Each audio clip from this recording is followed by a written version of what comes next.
Olá, olá, 25 de novembro de 2020, confira as principais notícias desta quarta-feira. Em Imperatriz, depois de queda na pandemia, setor turístico aposta em um bom fim de ano. Veja como foi o encerramento da Semana Estadual de Combate ao Feminicídio. Enem 2020, MEC anuncia mudança para quem for impedido de fazer a prova por alguma doença infecto-contagiosa. Libertadores, Santos vence de virada e Flamengo e Atlético ficam no empate pelas oitavas. E mais, Braille suspende campanha depois que vice testou positivo para a Covid-19. Fique ligado na TV Difusora e tenha um bom dia, Maranhão.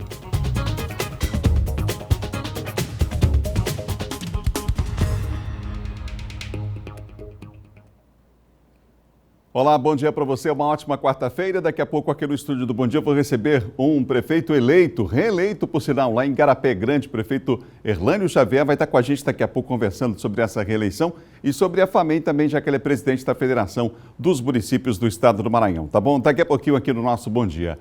Você na capital, você no interior ligado com a gente, estamos unindo todo o Maranhão através da informação e a gente só agradece essa audiência que só cresce aqui no Bom Dia.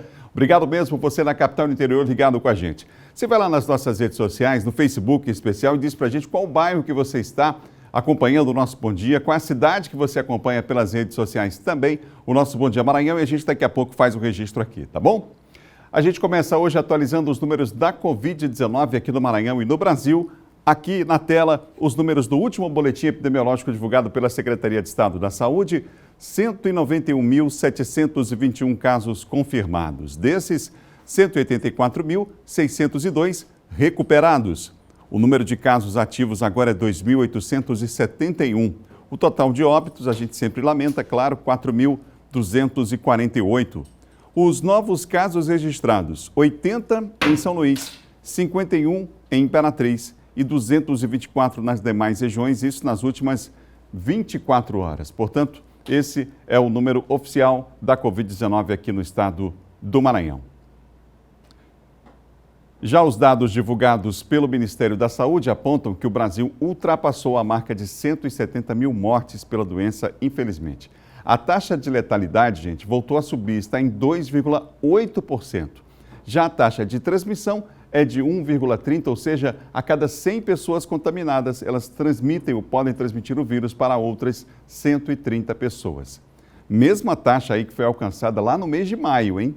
Nas últimas 24 horas foram registrados 630 novos óbitos e 31.100 casos em todo o país. Vamos juntos aqui na TV Difusora com o nosso Bom Dia Maranhão. Você vem comigo nessa manhã de quarta-feira, estamos juntos aqui com muita informação para você. Vai ser assim até às 8 horas da manhã, quando chega o Marcão do Povo e o seu primeiro impacto. A gente continua falando de saúde porque com a chegada do período chuvoso aumenta a preocupação com a disseminação de novos casos da dengue. Aqui na capital, os casos da doença têm diminuído, mas os números de casos de Zika, outra doença transmitida também pelo mosquito Aedes aegypti, esses casos de Zika aumentaram. Previsão do início do período de chuvas se aproximando na ilha, cresce a preocupação com as arboviroses, entre elas dengue, febre, chikungunya e zika vírus. Aliada a essas doenças muito comuns no período chuvoso, ainda existe um momento de pandemia em que atravessa o país e o mundo. Aqui na capital São Luís não é diferente. Segundo dados da coordenação do Programa Municipal de Controle das Arboviroses, houve queda no número de registros relacionados à dengue e chikungunya. O balanço é referente aos 10 primeiros meses. De janeiro a outubro de 2019, foram contabilizados 992 casos de dengue, contra 706 em 2020. Já a chikungunya caiu de 118 para 44. Houve crescimento apenas no número de casos de Zika durante o mesmo período. De janeiro a outubro de 2019, foram registradas 62 notificações, contra 102 durante os 10 primeiros meses deste ano. Está havendo um certo crescimento, né, para esse ano, e a gente tem como característica intencionar e pensar que isso deve ser oriundo de pessoas ainda que vêm de outros locais, né, e que naturalmente trazem o vírus para a cidade. E esse mosquito se infectando transmite para outras pessoas. Ainda segundo o coordenador do Programa de Controle de Arboviroses, o período chuvoso costuma ser mais crítico, mas o planejamento para garantir o controle das doenças acontece durante todo o ano. A população tem papel fundamental neste trabalho de prevenção, não descartando o lixo de forma irregular. Cenas como esta só tornam o controle mais complicado. Os moradores tiveram cuidado de ter mais atenção para os focos, né? E naturalmente não deixar água parada, não deixar que esse mosquito nasça dentro da casa. Tarefa de todos nós, não é? Novembro também é mês de conscientização do câncer infantil. A doença já representa a primeira causa de morte entre crianças e adolescentes no país. Nos corredores do hospital, a rotina de crianças e pais que enfrentam o câncer é dura. Daiane está há 7 meses com o filho Gustavo, que só tem 6 anos. O diagnóstico dele é de leucemia. Cada internação é sempre um momento difícil. Quando a gente chega, a gente vai descobrir sobre toda a doença, como os médicos falam. Até eles estudam 5 anos para poder entender e vai ali em nós que chega de surpresa. Mas a primeira internação é um pouco difícil.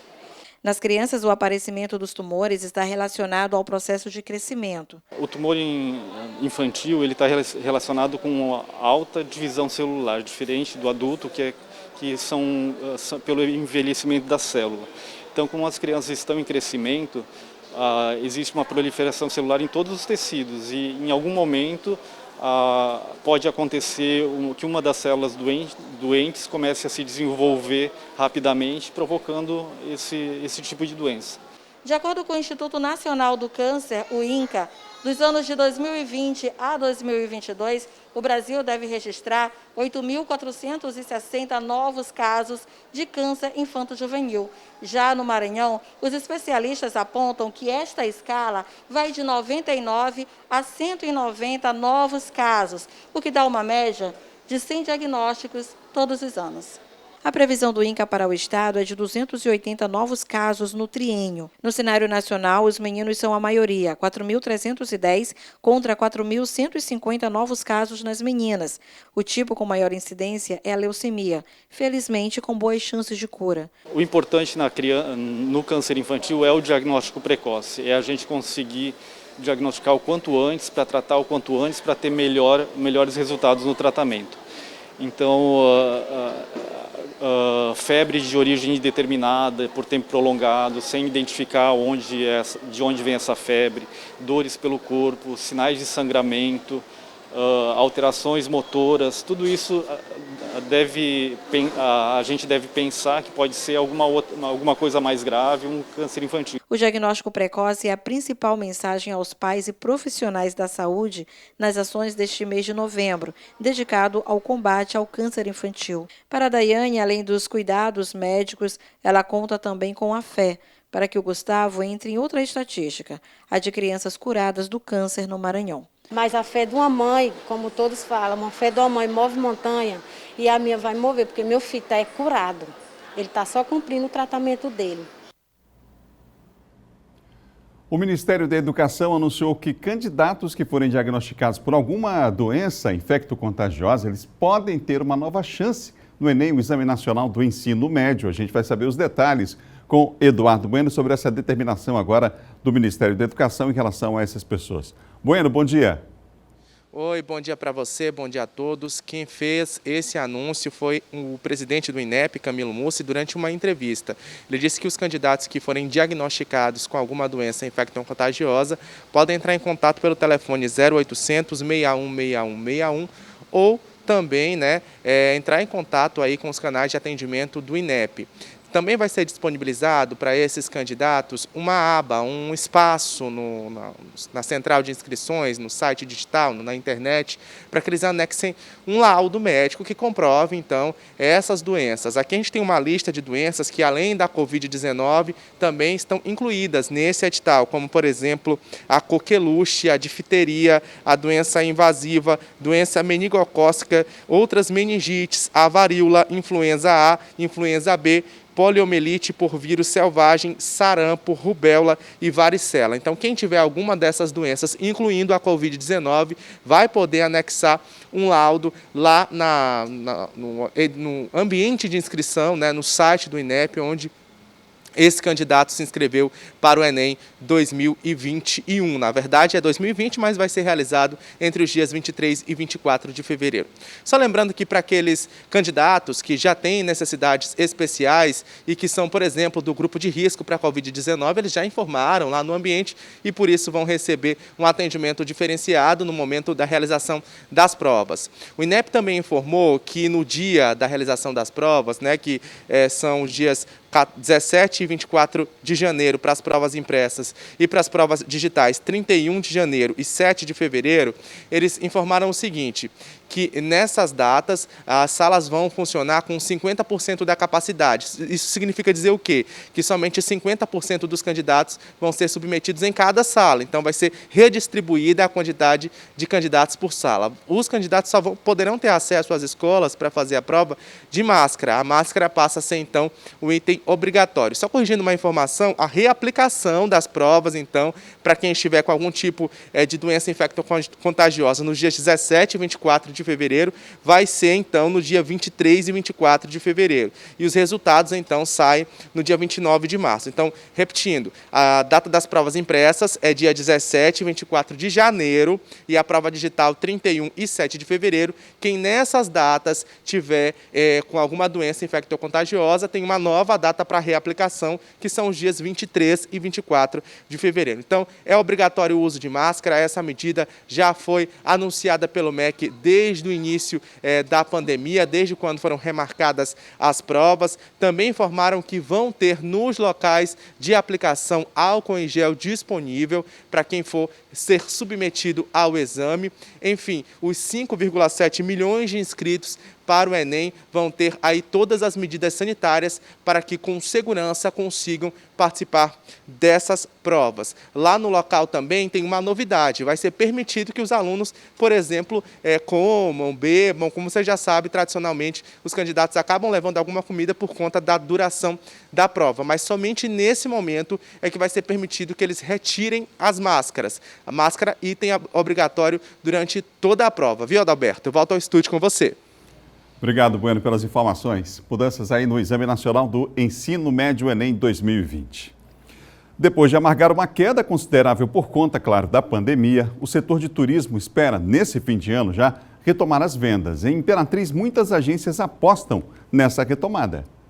O setor de turismo foi um dos mais impactados pela pandemia do novo coronavírus. A estimativa foi de uma redução de 86% no fluxo desse setor. Mas, aos poucos, os turistas estão retomando seus planos, voltando a viajar e o fim de ano no Brasil promete ser movimentado. As pessoas estão voltando a viajar, as pessoas estão voltando a redescobrir o Brasil e quem não conhece o Brasil está voltando a conhecer o Brasil. Restando um mês para as festividades de fim de ano, quem deseja passar essas datas fora de Imperatriz já está se organizando. Os pacotes de viagem estão com preços acessíveis e os voos domésticos estão normalizando. Importante que todo mundo se antecipe pelo menos uma semana antes, levando em consideração esse ano que a gente tem uma malha aérea reduzida em mais de 60%, E que procure a gente com essa pelo menos uma semana para ver se a gente consegue dar alguma alternativa para quem está deixando para cima da hora. Com a pandemia, é muito importante que as pessoas façam um planejamento prévio e escolham com antecedência os destinos. Para quem deixou para a última hora, também há opções. A gente ficou até um pouco surpreso, porque as pessoas realmente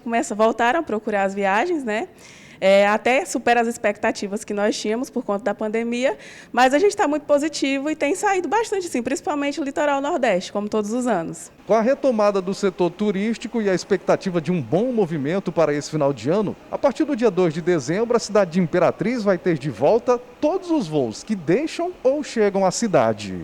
Então as pessoas estão voltando a viajar e isso é positivo. As pessoas estão voltando a querer vivenciar momentos maravilhosos, não só no seu local de cidade, mas em outros destinos. Você viu a reportagem lá em Imperatriz e a gente vai voltar para a região Tocantina agora ao vivo com o Geisel Nascimento que está comigo. Geisel, bom dia, qual o destaque de hoje? Bom dia, Adalberto, bom dia a todos. O destaque de hoje, a gente já começa dando um bom dia para todos acompanhando a gente aqui em Imperatriz, na nossa região Tocantina. O primeiro destaque é que um assaltante de banco foi preso aqui em Imperatriz, no bairro Leandro, um bairro da periferia da cidade. A polícia chegou até ele através das investigações, porque o assalto a um banco, de uma agência bancária do Banco do Brasil, na cidade de Lago da Pedra, aconteceu no dia 17 de setembro. E através dessas investigações, a polícia chegou até o Jefferson Oliveira Souza, conhecido como Cara de Onça. No momento da prisão, ele estava com uma pistola .40 e com um carregador com 14 munições. Ele reagiu, foi baleado. Neste exato momento, ele está no Hospital Socorrão, aqui em Imperatriz, e assim que melhorar, ele vai retornar para São Luís. No momento, ele está sob escolta aqui na cidade, no Hospital Socorrão. E ele foi envolvido neste assalto no último dia 17 de setembro, nessa agência bancária. Olha, o governo do Maranhão realiza audiências públicas sobre o Plano Estadual de Recursos Hídricos. Essas audiências já acontecem desde o dia 10 de novembro, se estende até o dia 3 de dezembro deste ano. Essas audiências públicas serão sobre o Plano Estadual de Recursos Hídricos do Maranhão. E aqui em Imperatriz vai acontecer nesta quarta-feira, será realizada aqui em Imperatriz a partir das 8h30 da manhã, na Universidade Aberta do Brasil, na rua Dom Pedro II, Beira Rio, e vai ser uma programação que vai se estender para alguns universitários. O objetivo desse plano estadual, nessas audiências, serão realizadas em 12 cidades e vai contemplar 7 bacias hidrográficas estaduais. E uma última informação, a Prefeitura Municipal de Imperatriz vai realizar uma campanha pelo fim da violência contra a mulher. O objetivo dessa ação é alertar a população sobre as várias formas de violência contra a mulher e a importância de denunciar. O evento vai acontecer hoje, quarta-feira, a campanha Imperatriz pelo fim da violência contra as mulheres. Vai ser uma campanha para alertar sobre a importância dessa discussão, principalmente também sobre o racismo contra as mulheres negras. Essa campanha, devido à Covid-19, não vai ser presencial, vai ser virtual pelas redes sociais, divulgação em rádio e também TV. Adalberto, essas são nossas notícias de hoje, nesta quarta-feira aqui em Imperatriz, desejando um bom dia para todos acompanhando a gente. Obrigado, Geisel, pelas informações. Geisel, ao vivo de Imperatriz, está dando informações para nós. São 7 horas e mais 17 minutos, 7h17. Um bom dia para você que está aqui na capital e está chegando para o trabalho agora e está ligando aqui na TV Difusora, acompanhando as principais notícias do dia. Confira aí o nosso giro de notícias. Moradores de Barra do Corda, cidade a 462 quilômetros da capital maranhense, iniciaram uma campanha para arrecadar doações para a menina de 5 meses que foi encontrada ao lado do corpo da mãe. A jovem de 17 anos foi assassinada com um tiro supostamente disparado pelo próprio pai da criança. Segundo informações policiais, a adolescente estaria amamentando no momento do crime. O pai, identificado apenas como Dudu, continua foragido e ainda teria queimado as roupas da filha antes de sair do local do crime.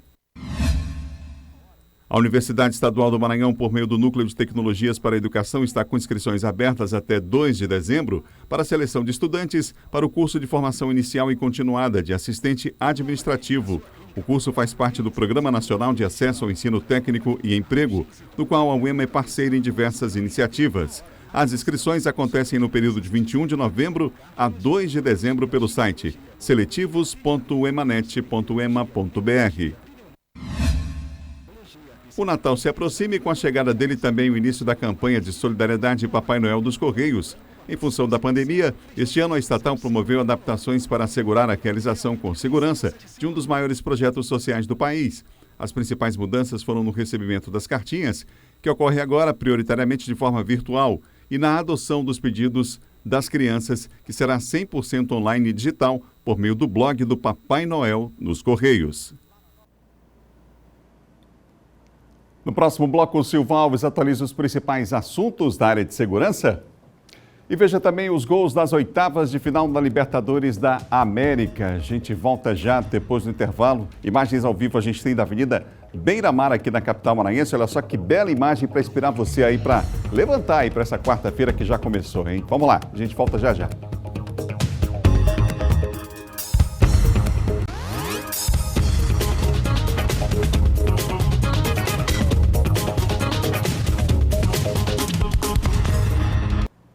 São 7 horas e 22 minutos, 7h22, você ligado aqui no Bom Dia Maranhão, nessa manhã de quarta-feira. Daqui a pouquinho, no bloco seguinte, a gente vai falar de eleições 2020, já, aqui com a participação, inclusive, do John Coutry, nosso colunista de política, tá bom? Agora a gente fala de segurança com a participação de Silva Alves.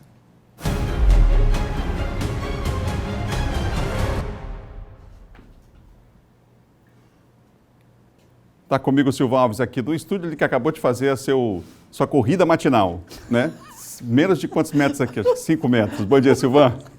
Bom dia. Tá vendo? Bom Atividade dia, física patrocinada aí pela nossa diretora. Bom dia, Adalberto. Bom dia a todos. Driele Costa, que está com a gente aqui. Né? Vamos lá, Silvão. Vamos em frente. Olha, a gente vai falar... para a gente ter uma boa forma. Isso, cuidando, claro. Isso aí é zelo das pessoas. Silvão chega de madrugada aqui com a sua equipe para fazer o Bandeira 2 todos os dias. Audiência lá em cima, como você já sabe, né? São 7 horas e mais 23 minutos. Um homem foi preso ontem à tarde e o flagrante foi de pedofilia. É isso, Silvão? A acusação, por enquanto, é essa? O Adalberto, esse homem, ele já tinha sido detido outras vezes.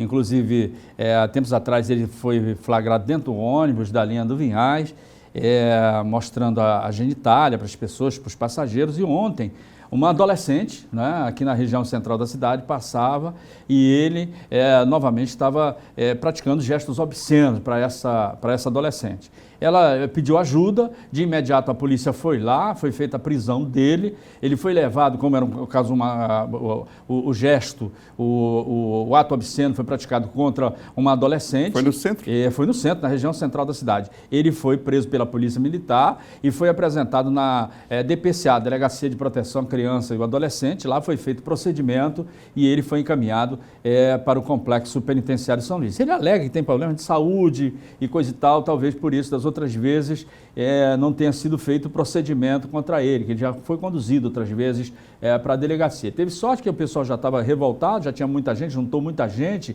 e aí, mas ainda bem que a polícia chegou rápido também, por ser na região central da cidade, e ele não foi linchado, foi levado para a delegacia. Silvão, vamos falar daquele caso Mariana, porque a Justiça decretou sigilo nesse processo relacionado ao assassinato da publicitária Mariana Costa, que aconteceu em novembro de 2016 aqui na capital maranhense, não é? Exatamente. Esse processo ele está tramitando na Justiça. O Lucas Porto, que é o acusado, ele permanece recolhido no Complexo Penitenciário São Luís, aguardando uma data, uma definição para que esse caso entre na pauta do Tribunal do Júri Popular, né? Enquanto isso, há um verdadeiro embate entre defesa e acusação. Os advogados de defesa pediram que ele fosse submetido a exame de sanidade mental, e aí o juiz achou por bem, não é, decretar o sigilo. O doutor José de Ribamar Rioli decretou o sigilo porque, segundo ele, nesse laudo constam muitas informações da família do Lucas Porto. Então, é claro, para preservar a família, a privacidade da família dele, o juiz decretou esse sigilo, não é, que foi determinado agora, nesse caso, desse processo. Convém ressaltar de que o Lucas Porto está preso desde novembro de 2016, depois que ele foi acusado de ter assassinado e violentado sexualmente a publicitária, que era sobrinha neta do ex-presidente José Sarney. Obrigado, Silvão. Até amanhã. Ok, até amanhã. Bom dia, Adalberto. Bom dia a você, bom dia a todos. Silvão Alves, que apresenta o Bandeira 2 aqui na Difusora. São 7 horas e 26 minutos. Não perca a hora, 7h26. Foi encerrada ontem a Semana Estadual de Combate ao Feminicídio. Esse ano, infelizmente, o número de casos, gente, já é maior que o ano passado. São 56 feminicídios até agora. Artistas policiais, órgãos que atuam no enfrentamento à violência, familiares e amigos de vítimas de feminicídio. É uma forma de dizer: a dor é de todos. O ato marcou o encerramento da programação, que iniciou dia 13 de novembro. O tema da 4ª edição da semana foi estratégico, para unir as pessoas contra crimes de gênero. Todo mundo individualmente, nas suas relações que constrói, tem que enxergar para o lado e ver a vizinha gritando de dor, tem que ver a irmã que briga com o cunhado e que sabe que sofre violência. Então é preciso que as pessoas compreendam que para a mudança de realidade é preciso engajamento, e daí a necessidade de estar sempre falando sobre feminicídio, sobre violência contra a mulher. E a Semana de Feminicídio é uma das formas de visibilizar e trazer à tona mais essa discussão a respeito do tema. Estampados nas camisetas, rostos de vítimas de feminicídio. Em cada registro, a dor, mulheres que morreram e com elas, sonhos e histórias. Hoje nós estamos nessa luta, né?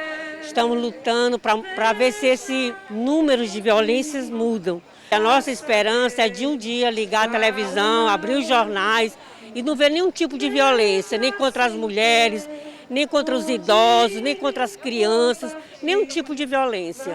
Uma rede de proteção faz toda a diferença no combate à violência contra mulheres. É muito importante que as mulheres, ao serem vítimas de violência, elas procurem seus direitos. Denuncie, não se cale, não permita que o homem que você acha que ia lhe proteger, que você não quer mais esse relacionamento, se ele está lhe perseguindo, você tem direito à medida protetiva de urgência, você tem direito à Patrulha Maria da Penha, você tem direito a inúmeras políticas públicas que estão aqui hoje para lhe proteger. A importância da gente ter um departamento para cuidar especificamente de investigação de crimes de feminicídio é que a gente consegue dar mais celeridade e mais eficiência a essa investigação.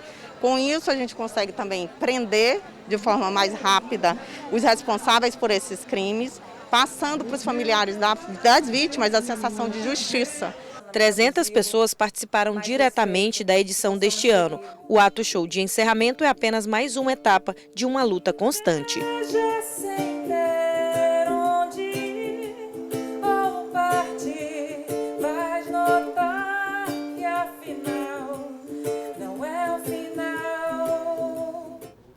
Precisamos falar sobre esse assunto cada vez mais e mais cedo, né? Nas escolas, com as crianças, enfim, mudar essa cultura é a tarefa de todos nós. São números que nos envergonham realmente esse ano, maior inclusive que o ano passado, e olha que a gente estava em tempo de pandemia esse ano, né? Muita gente não saiu de casa, enfim, e a gente sabe que infelizmente essa presença das pessoas em casa aumentou também a violência contra a criança, contra o idoso, enfim, e contra a mulher, né? São 7h29, 7h29. Vamos virar a chave, vamos mudar de assunto. A gente fala agora da maior competição de futebol do continente.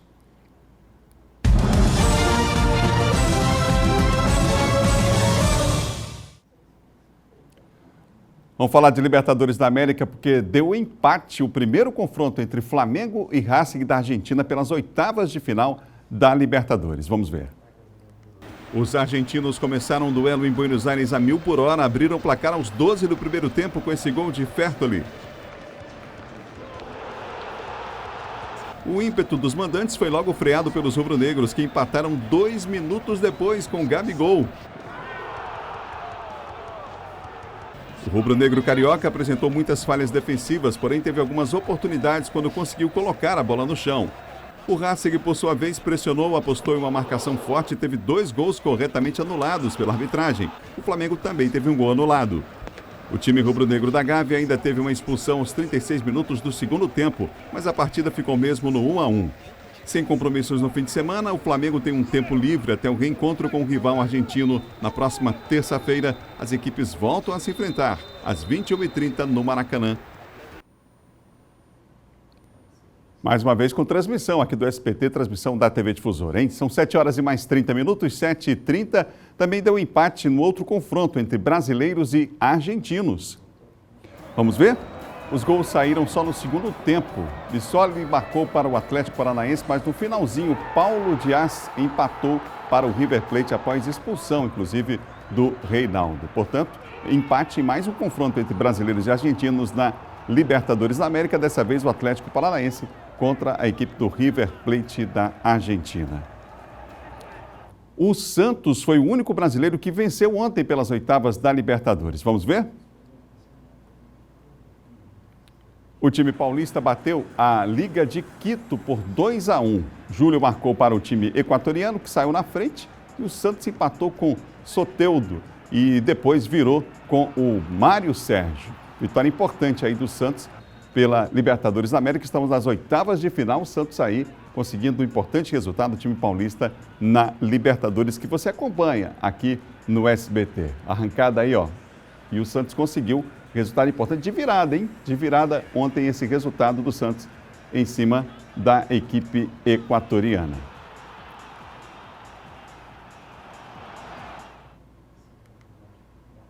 Você ligado aqui na Difusora, a gente agora fala sobre o tempo. Como é que vai ficar o tempo hoje em algumas cidades do Maranhão, hein? A gente começa com imagens ao vivo na região Tocantina, lá em Imperatriz. Imagens, clima ao vivo, tempo nublado hoje em Imperatriz, pancadas de chuvas esparsas. A qualquer momento, portanto, chuva, hein? 23 de mínima, 34 de máxima. Olha aí, bela imagem aí, o Rio Tocantins, você vê aí. Imaginando essa cidade, o dia já começou lá em Imperatriz e a gente mostra ao vivo para você. Também vamos mostrar ao vivo a capital dos maranhenses, São Luís. Como é que está o tempo agora aqui na capital, hein? Você tem imagens aí mostrando que predomina o céu parcialmente nublado a claro e possibilidade de chuva isolada no horário da tarde hoje. A mínima é de 26, a máxima é de 33 graus, imagens ao vivo de São Luís do Maranhão, nessa manhã de quarta-feira, e você ligado com a gente. São 7 horas e mais 32 minutos, 7h32, você ligado aqui no Bom Dia. A gente vai para o intervalo e na volta a gente vai fazer uma entrevista com o prefeito reeleito de Igarapé Grande, presidente da FAMEM, inclusive, Erlânio Xavier, vai estar com a gente aqui no estúdio, fazendo balanço, inclusive, do PDT, o partido, nessas eleições municipais. John Coutrinho vem aí para falar dos bastidores da política e olha só, Braide suspende campanha após vice testar positivo para a Covid-19. Esse é um dos destaques. A gente volta em instantes. Momento só.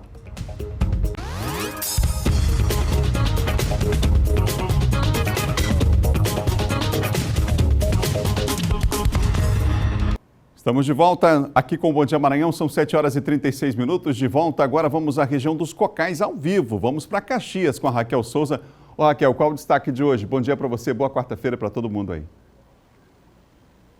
Bom dia para você, bom dia para todo mundo que nos acompanha. Olha só, na segunda-feira nós destacamos aqui sobre uma das mortes que foram registradas no fim de semana, que foi a morte de um idoso de 67 anos de idade, ocorrida da manhã de domingo, nas proximidades da Igreja Catedral, em Caxias. A hipótese, que foi levantada de início pela equipe técnica de perícia da Polícia Civil, era de que a vítima, que andava a pé e que deu entrada no complexo hospitalar Gentil Filho, com graves lesões pelo corpo e na cabeça, e em seguida entrou em óbito, teria sido vítima de um suposto acidente de trânsito. Pois bem, ontem a Polícia Civil concluiu o inquérito investigativo. De acordo com a polícia, então, foi constatado que as lesões presentes no corpo da vítima foram causadas por um atropelamento ocorrido no cruzamento da Avenida General Sampaio com a Rua do Fio, do bairro Cangalheiro, nas proximidades aqui do Morro do Alecrim. O carro que atropelou o idoso foi identificado com a ajuda de câmeras de segurança, que estão presentes na área. O veículo pertence a uma empresa da cidade, segundo a polícia. O responsável pelo atropelamento foi identificado e responderá pelo crime de trânsito e principalmente por ter fugido do local, ou seja, omissão de socorro, que de acordo com o artigo 135 do Código Penal Brasileiro, tem essa penalidade aí por omissão de socorro. E pelo acidente ter sido resultado, ter resultado em morte, a pena do responsável pode ser então aí triplicada, Adalberto. Obrigado, Raquel, pelas informações. Ótimo dia a todos aí em Caxias. Raquel Souza falando da região dos Cocais, são 7 horas e 38 minutos, 7h38. Aqui no estúdio do Bom Dia, eu recebo agora o prefeito reeleito de Igarapé Grande, comigo aqui no estúdio, o presidente da FAMEM, Erlânio Xavier, do PDT. Ele foi eleito com quase 85% dos votos para o seu segundo mandato à frente do município. Prefeito, seja bem-vindo aqui ao Bom Dia. A que o senhor acredita que se deve essa votação? São quase 85% dos votos, prefeito. Bom dia, Adalberto. Bom dia a todos que assistem aqui o Bom Dia Maranhão, TV Difusora. Isso é um conjunto de administração, os nossos secretários, eu quero aqui agradecer a eles, a nossa dedicação também àquele município, os parceiros políticos nossos, o senador Everton, o deputado Juscelino, o deputado André Fufu, que também nos ajudou, o deputado Pedro Lucas. Então, assim, é um conjunto de trabalho e organização dentro da administração. A política hoje, ela vive um momento diferente, eu tenho falado. Eu falei lá há uns 60 dias atrás, na inauguração, que não iria pedir voto em casa, que a população julgasse o nosso trabalho, julgasse a nossa gestão, e foi isso que aconteceu. A população julgou o nosso trabalho, julgou a nossa gestão, e aí obtemos aí quase 85% dos votos válidos daquela cidade. Uma votação histórica para Igarapé Grande e uma das maiores votações do Brasil. Então é isso, trabalho e dedicação com aquela população. Nesse segundo mandato, o que o senhor elegeu, inclusive durante esse período de campanha, assumiu o compromisso com a população? Em que área o senhor entende, ou que área o senhor entende que são prioridades nesse segundo mandato? A saúde a gente sabe que está em alta, não poderia ser diferente até por conta da pandemia, Mas esse hoje o senhor entende que é um dos problemas mais graves do município, precisa ser enfrentado de frente? Olha, Adalberto, até lembrar aqui, você falou em saúde, nas pesquisas de opinião pública, sempre, isso é inédito no Brasil, não só no Maranhão, 2% da população de Igarapé Grande diz que o nosso maior problema é saúde, nós tínhamos que melhorar a saúde. 2%. Você vai no Brasil, é acima de 50%, você vai nos estados, você vai em outros municípios. Então, 2% da população de Igarapé Grande falava nesse mandato que o nosso problema é saúde. Hoje, lá em Igarapé Grande, nós temos tomografia, um tomógrafo de 16 canais, 3D, temos raio-x digital, endoscopia, mamografia, temos 13 tipos de especialidades, fazendo 7 tipos de cirurgias.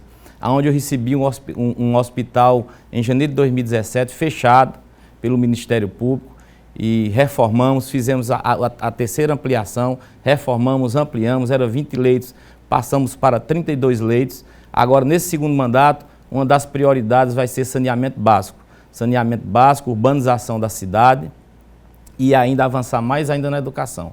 Então, essa vai ser a nossa prioridade nesse próximo mandato, se Deus quiser. Saneamento básico tem ligação direta, claro, com a saúde também, né? Cada centavo investido em saneamento básico está comprovado cientificamente o resultado que isso tem na saúde da população, não é?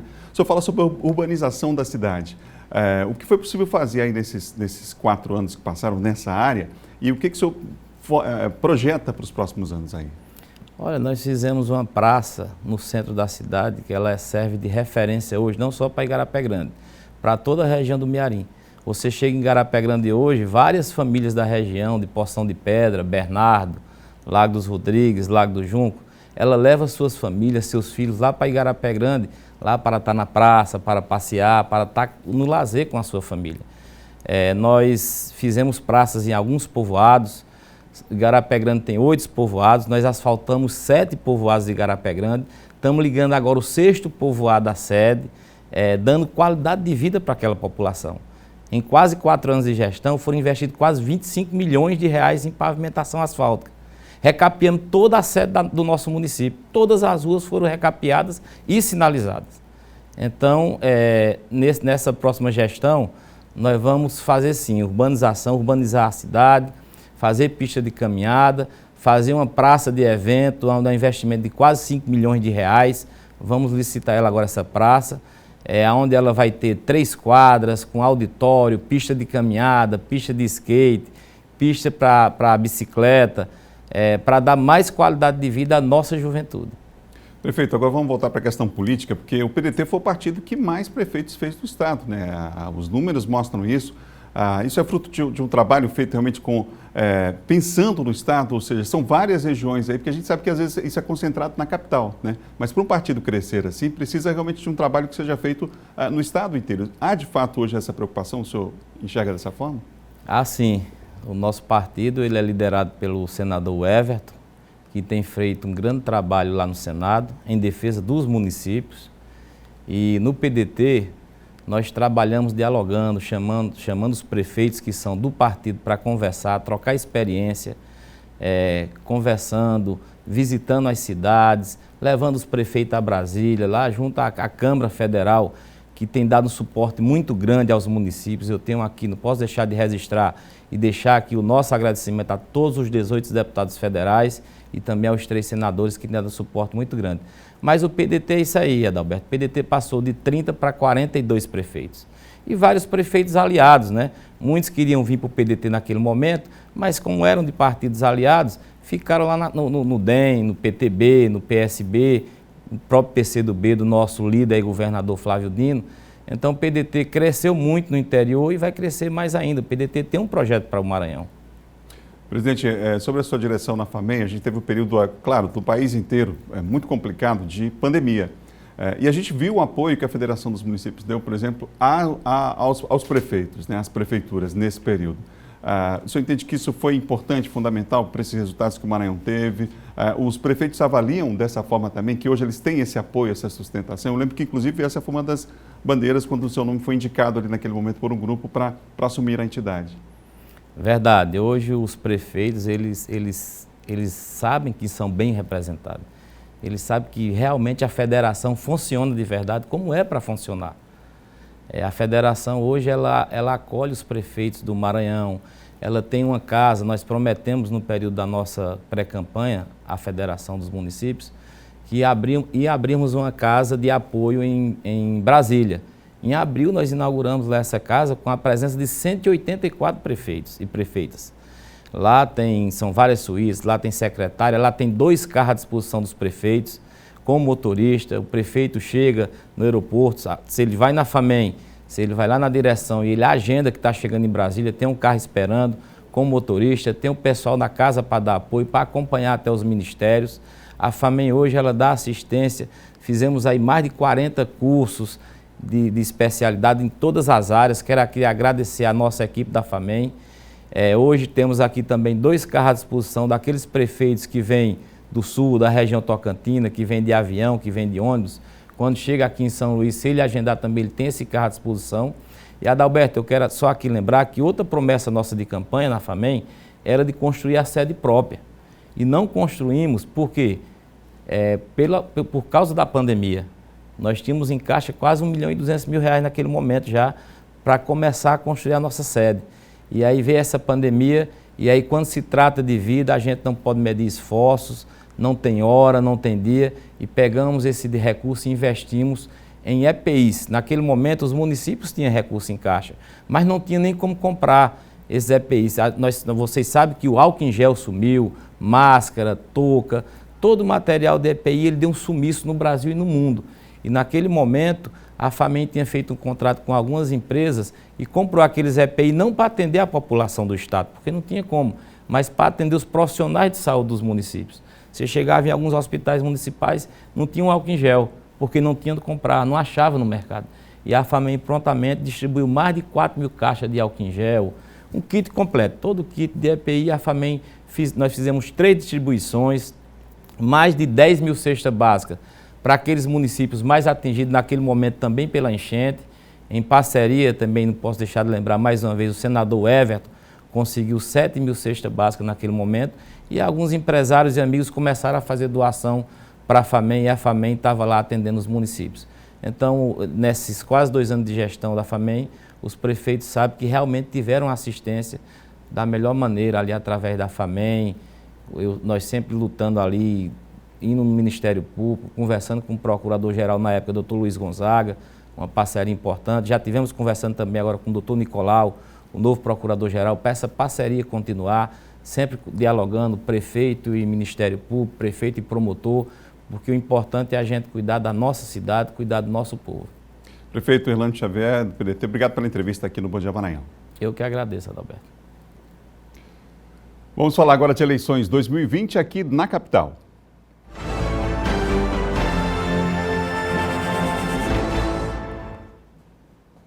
Olha, as mulheres são maioria entre os mais de 38 milhões de eleitores aptos a votar nos 57 municípios em que haverá segundo turno para a escolha de novos prefeitos no próximo dia 29, portanto, domingo. O repórter Eduardo Ericeira tem mais detalhes para nós. Eduardo. Pois é, Adalberto, muito bom dia a você, bom dia a todos que acompanham o Bom Dia Maranhão. Juntas aí, elas somam mais de 54% do eleitorado, é um público mais da metade, né, 54%. A maioria, portanto, aí do eleitorado, isso segundo dados divulgados pelo Tribunal Superior Eleitoral, que consta, inclusive, no portal do TSE. Essa estatística foi traçada pelo Tribunal Superior Eleitoral, ainda segundo a Corte Eleitoral. Maceió, a capital aí da Alagoas, é a cidade com maior número de eleitoras, 55,46% aí do eleitorado em Maceió é formado por mulheres, 55,46%. Já Joinville, em Santa Catarina, é o município com mais eleitores homens, 48,08%.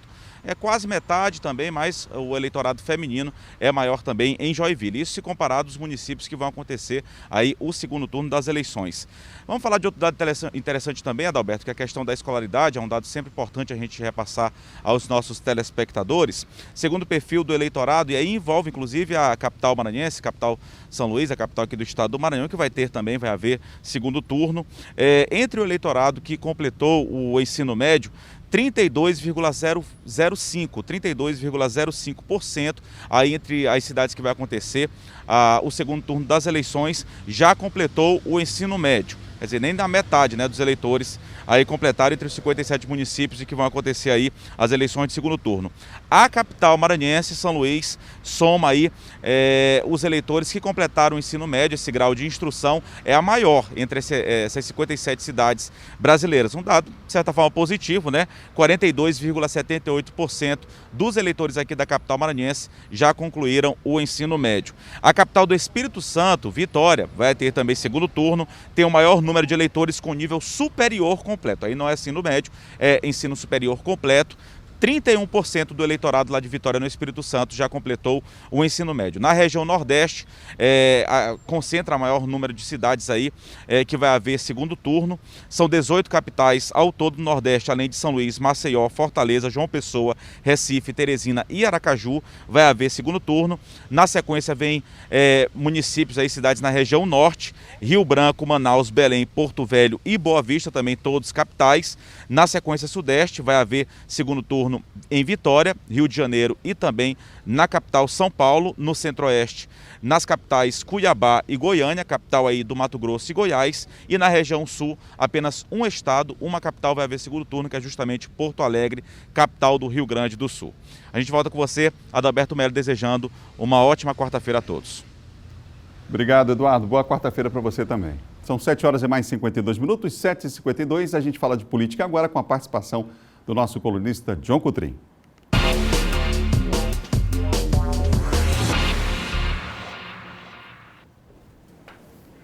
Comigo, John Coutrin. John, bom dia para você. Bom dia, Adalberto. Bom dia a todos. Vamos ver a nossa pauta aqui, Vamos John. lá. A gente pode começar falando, inclusive, a respeito da...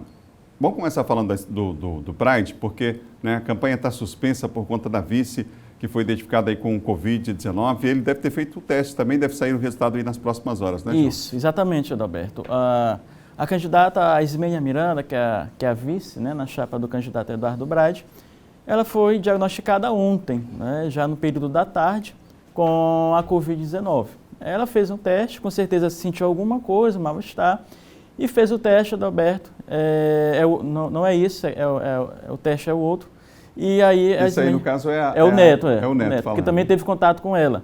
Então, a Ismênia fez o teste, confirmou, e por conta das recomendações sanitárias, né, médicas, de saúde, quem teve contato com a pessoa infectada deve se isolar e fazer o teste para saber também, que foi o caso do Eduardo Brade.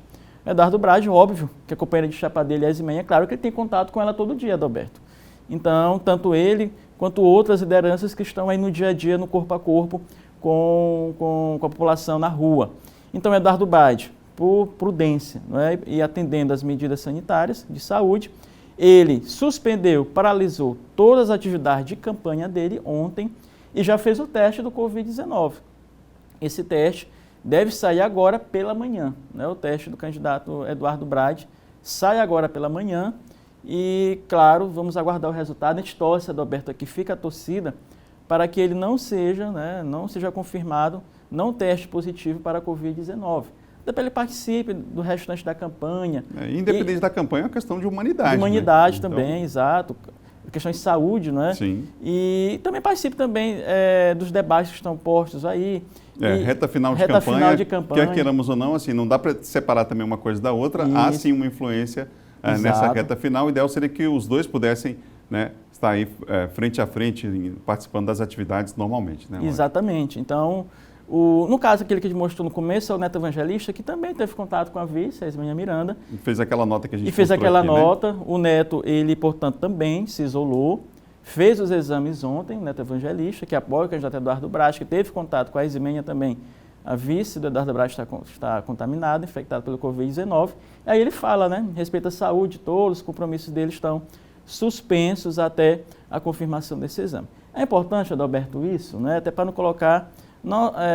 claro, cuidar da saúde de cada um, que teve contato com o novo coronavírus, mas também a saúde daqueles, né, aquelas pessoas que têm contato mais próximo. Já pensou uma pessoa dessa contaminada na rua? Porque a gente sabe que o candidato todos os dias tem contato, abraça, vai às ruas, conversa com a população, faz parte de eventos, né, de atos. Então, é um contato muito grande, centenas de pessoas diariamente.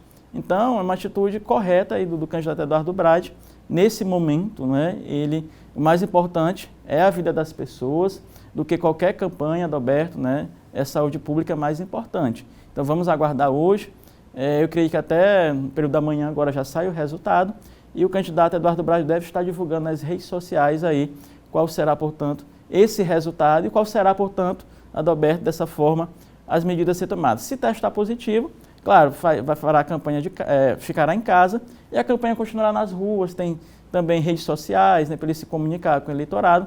Isso, claro, na hipótese dele confirmar. Mas a gente torce para que não, né, para que dê tudo certo e ele aí continue com suas atividades de campanhas normalmente. João, domingo é dia de eleição, a gente já está seguindo aquele cronograma aí já, né, próximo, contagem regressiva para essas eleições no segundo turno, e a Justiça Eleitoral já se manifestou, o ministro Barroso já disse que provavelmente não teremos aquele atraso que tivemos lá no primeiro turno. Então, a expectativa é que até às 18 horas, 18h30, a gente já tem o resultado aqui da capital, né? Uma eleição rápida, são só 2 candidatos. A votação deve ser muito rápida também domingo, a dinâmica deve ser outra também, né, João? A dinâmica, exatamente, Adalberto, a dinâmica deve ser outra nessas eleições de domingo e, claro, eu creio que o Tribunal Superior Eleitoral não cometerá os mesmos erros da eleição passada, né? Até porque o número de municípios é menor, que tem segundo turno no país, acho que não vai ter dificuldade nenhuma nessa apuração desses dados, né? Já que envia os tribunais regionais eleitorais, enviam para o TSE lá em Brasília, e lá eles recebem os dados, Adalberto divulga, né? E divulga nos aplicativos, e eu creio que essa totalização em todas as capitais, no máximo até 7 horas, já se tem um resultado. E São Luís não será diferente. É importante lembrar que, na vez passada, para quem não lembra, né, houve um ataque aí ao sistema do Tribunal Superior Eleitoral, há informações, mas que não atingiu o sistema do TSE. Foi um ataque de hacker de Portugal, não é? E depois o outro problema foi, Adalberto, a questão, né, digamos assim, lá o acúmulo de informações, de dados lá no TSE em Brasília. Muitas informações chegando, o servidor não deu conta, não é? E acabou atrasando. Então, acho que nesses dois lados, né, tanto na questão de invasões quanto na questão da transmissão de dados, acho que o Tribunal Superior Eleitoral tomou todas as precauções necessárias, todas as medidas necessárias, no sentido de dar mais agilidade, de otimizar o resultado das eleições neste domingo, Adalberto, na qual a TV Difusora fará toda a cobertura durante todo domingo. Obrigado, viu, João? Até amanhã. Até amanhã. Diogo Coutret, nosso colunista de política aqui do Bom Dia Maranhão, está sempre com a gente aqui acompanhando. Lembrando que nesse final de semana a gente vai ter na rádio de 8 horas da manhã até as 9, um programa na Rádio Difusora FM, e aqui na TV, a partir de 5 horas da tarde, aquela cobertura tradicional da apuração, com a participação de comentaristas conosco, especialistas falando sobre o assunto também. Outras notícias você acompanha no nosso portal M10. A gente encerra com imagens ao vivo. Um abraço aos doadores de sangue. Hoje é dia do doador de sangue, uma atitude extremamente importante, solidária, um gesto de amor para salvar vidas. A gente abraça você ligado com a gente em todo o Maranhão, imagens ao vivo, aqui da região central de São Luís. Amanhã a gente volta, 7 da manhã. Tchau, tchau.